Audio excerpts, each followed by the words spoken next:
Hi friends, welcome back to my channel. இன்றைக்கி நம்ம என்ன பார்க்க போகிறோம் அப்படின்னா, நிலக்கடலை பொடிங்க. இட்லி, சாதத்துக்கு, கோவக்காய் பொரியலுக்கு ஒரு அருமையான பொடிங்க. சூப்பராக கூட சொல்லலாம்.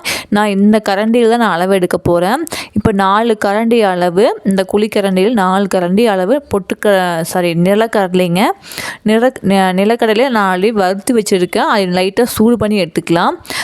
வறுக்காத நிலக்கடலையாக இருந்துச்சுன்னா நீங்கள் நல்லா வறுத்துக்கோங்க. தொப்பையோடவே நம்ம சேர்த்திக்கலாம், ஒன்றும் பிரச்சனை இல்லை. இப்போ நல்லா வறுத்ததுக்கப்புறம் அது வேறு பாத்திரத்தில் மாற்றி வச்சுடுங்க. அதுக்கப்புறம் அதே குழிக்கரண்டியில் 3 கரண்டி பொட்டுக்கடலை சேர்த்திக்கலாம். நம்ம பொட்டுக்கடலை எதுக்கு சேர்த்துறோம் அப்படின்னா, நிலக்கடலை எண்ணெய் விடும். அதுக்காக இந்த பொட்டுக்கடலை சேர்த்தணும் அப்படின்னா அந்த எண்ணெய் அப்படியே உறிஞ்சிக்கும். அதுக்காக பொட்டுக்கடலை சேர்த்துறோம். அடுத்து ஒரு 3 டீஸ்பூன் அளவு கொத்தமல்லி சேர்த்திக்கலாங்க. வர கொத்தமல்லி சேர்த்திக்கலாம். அதையும் லைட்டாக வறுத்து சேர்த்திக்கோங்க.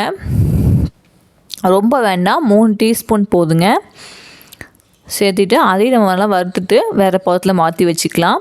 அடுத்தது சீரகம் நம்ம சேர்த்திக்கலாம். 1 டீஸ்பூன் அளவு சீரகம். நான் சொல்கிற அளவு கூட நீங்கள் பண்ணி பாருங்கள், டேஸ்ட் சூப்பராக இருக்கும். கோவக்காய் கூட இந்த பொடி போட்டிங்க செஞ்சு பாருங்கள், அவ்வளோ அருமையாக இருக்குங்க.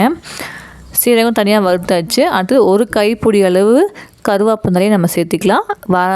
காற்றுக்கு ஏற்ற மாதிரி வரமிளகாய் நம்ம சேர்த்திக்கலாங்க. வரமிளகாயும் அந்த கருவேப்பிலையும் நல்லா வறுத்து எடுத்துக்கலாம். இப்போ பாருங்கள், கருவேப்பிலை நல்லா மொறுமொறுன்னு ஆயிடுச்சு. இப்போ தனியாக அதையும் தனியாக எடுத்து வச்சுக்கலாங்க.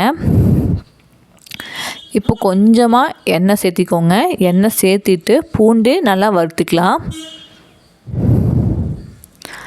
பூண்டு நல்லா வறுத்து எடுத்துக்கோங்க. நல்லா பொன்னிறமாக நல்லா வறுத்துக்கோங்க பூண்டை. இப்போ இந்தளவுக்கு நல்லா வறுத்ததுக்கப்புறம் அதையும் மாற்றிக்கலாங்க. இப்போ இதெல்லாம் ஆறட்டும். ஆறுனதுக்கப்புறம் ஒரு மிக்ஸி ஜாரில் போட்டு நம்ம அரைச்சி எடுத்துக்கலாங்க.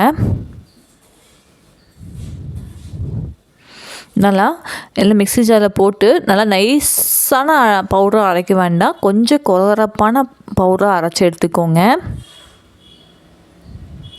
இது கூட உப்பு போட மறந்துட்டேன், நீங்கள் முன்னாடியே உப்பு போட்டு அரைச்சிக்கலாங்க. கொஞ்சமாக உப்பு சேர்த்திக்கோங்க. உப்பு கொஞ்சம் கூடுதலாக இருந்துச்சுன்னா நல்லாயிருக்கும். உப்பும் காரம் கொஞ்சம் கூடுதலாக இருந்தால் நல்லா இருக்குங்க.